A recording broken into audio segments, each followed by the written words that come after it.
Vítám vás u svého prvního videa. A když říkám prvního, tak doopravdy myslím, že je prvního. Žádné jiné jsem netočil. Točil jsem jich jenom 15, jenže všechny jsem vymazal, protože byli trapný. Mám tu za sebou svýho kámoše. Au. S ním jsme vykrádali 3 banky.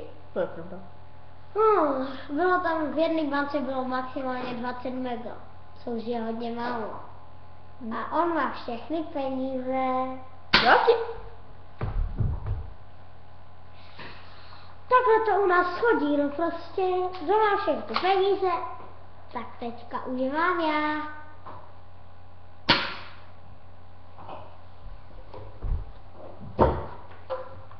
Byly v tom slepý kulky, ani on není mrtvý. Jo. Byli v tom slepý. Ale vy mrtví budete. Bubac. Prostě banky jsme vykrádali jenom s touhle zbraní. Je to moje první video, takže bych vám to asi říkat neměl. No, další video budeme natáčet, možná, že ještě dneska. Možná, spíš určitě. Podle toho. Ten se na mě nějak díval.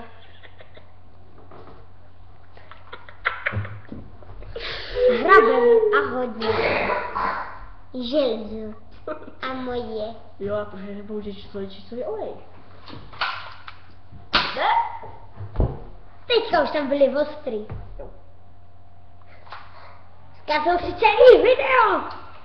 Ne, my jsou slepí.